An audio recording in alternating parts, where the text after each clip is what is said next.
Stock up, stock down. It's never too early to start putting a ranking together of the Cowboys who are doing what they're supposed to do at training camp. And this list might surprise y'all.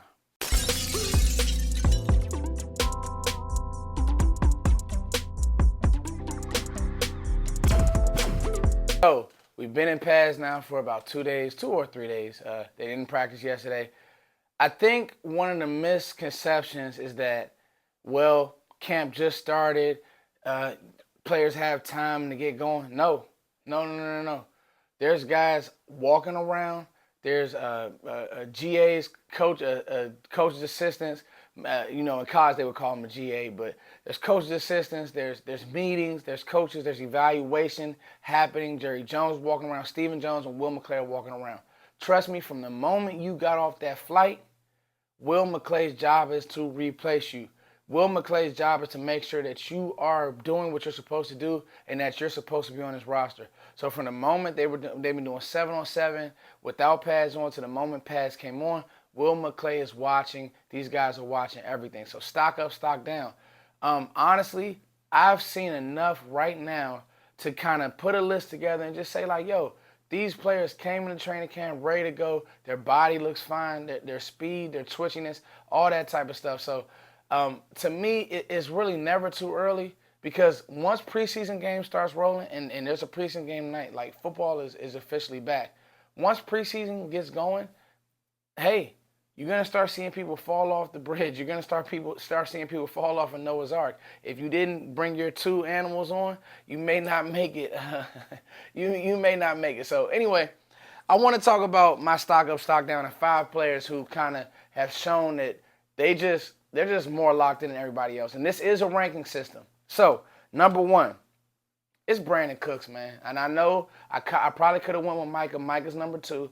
But number 1 is Brandon Cooks. To me, the return on investment, you've gotten way more in return than you even invested right now.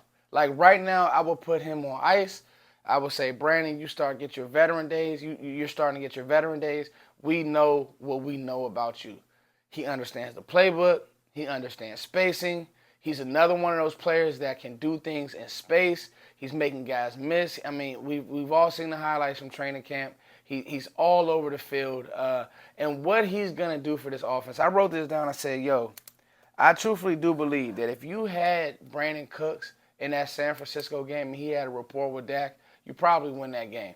Because what happened was Tony Pollard goes out and you had no other juice. In San Fran, they run zone. That's what they do. And they were just able to sit on CeeDee Lamb. They were able to bracket CeeDee Lamb. They were able to trap CeeDee Lamb. For those of you guys who don't know, it's like a trap coverage. And it basically looks like it's man, but it's really zone and doing all these different things. You can't do that with a guy like Brandon Cooks. The deep ball stuff has been great. I don't think that people have talked about just how well he sits in windows, just how well he finds grass.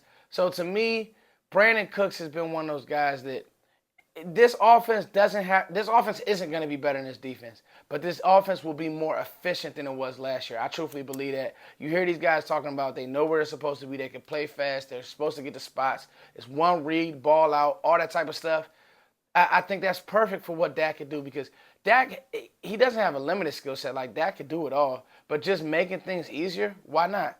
Number 2, Micah Parsons, simply unblockable. I think one of the things that people don't realize is how much bulkier he looks to me. Like, and it's a healthy bulk, but he's playing more violent. He's playing like more physical.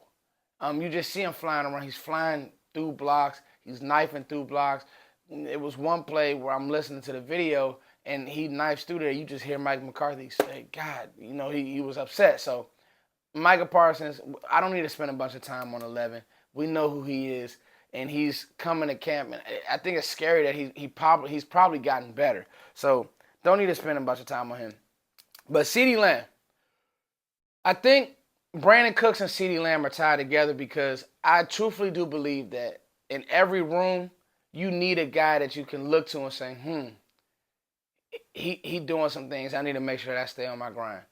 I got 1,500 or plus yards for CeeDee Lamb this year. I just think that if he stays healthy, and you've heard him talk about, dog, I did this without Dak.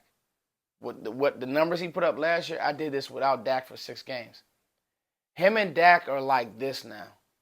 There's no more Amari Cooper around. It's him and Dak. The beautiful thing about Cooks is he knows he's a two. I think he's a two that can still have 1,000 yards. He's had 1,000 yards. He's done it 6 times in his career. But him and CeeDee Lamb, the connection looks good. I'm talking about from the slot, seams.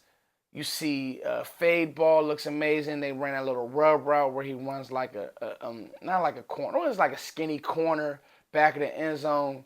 He's high pointing the ball. He's just doing everything that you need him to do. The route running looks crisp. He gave Kelvin Joseph one of the dirtiest routes, and it's tough. Sometimes some of these drills, guys, I'll be honest with you, it's tough being a DB when you're out there on an island. You don't have any help. You don't know what the coverage is. You just like go guard him. It's basically like go try to guard Kyrie 80 feet out, Kyrie Irving. You're not going to be able to do it. And so it's the same thing with Kelvin Joseph, but that's not to say CeeDee Lamb absolutely did him dirty. It was like a crossover. Boop, boop. It was just disgusting. Number 4, Dak Prescott. I don't think that people, like the whole him and Trevon Diggs, it's just silly. Like, let me say something. Diggs is from the DMV, born and raised. We talk in the DMV. Anybody who's been around me, played sports with me, all my friends watching this video, anybody who's seen me coach, I talk all game. That's how when I'm watching the Cowboys and other fans are around, I talk. Diggs is going to talk. That's just who he is. You don't want him to lose that type of stuff.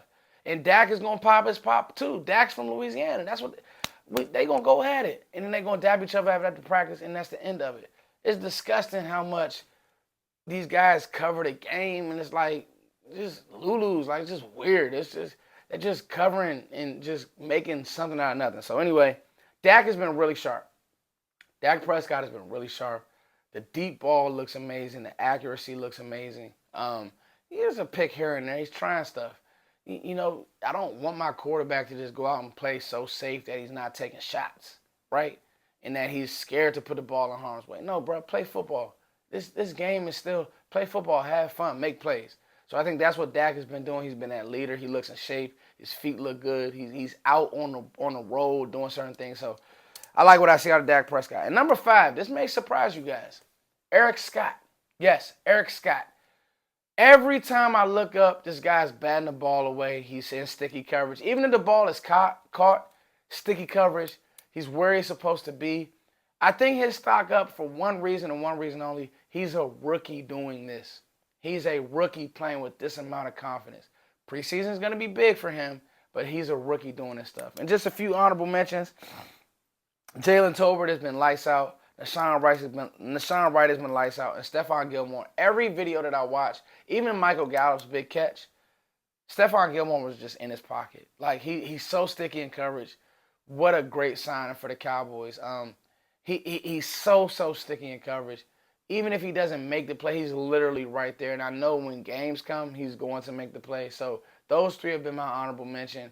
And in positions like linebacker, running back, D-line, O-line, I kind of like left out only because those are pad preseason, need to see you guys thump and be physical in game. So I couldn't really, I wasn't really going to rate those position groups. But what I've seen from more of the skill position guys, I'm impressed, guys. Not going to get too high, not going to get too low. There are some guys who I would like to see more. Kelvin Joseph, I'm okay. I'm not going to do a stock down on him, but I'm just like, I'm okay. And then obviously Schoonamaker's not practicing, so his stock is down. He's just not practicing. Our second-round pick isn't practicing. So it's not all flowers, but so far, and then injury-free. Knock on wood. So far, so good with these Dallas Cowboys 2023. Training camp, I just really like what I see. Good football, clean football, physical football. Some of that back and forth is what you need. All right, it's your boy Foots. You guys have a great day. We got preseason football tonight.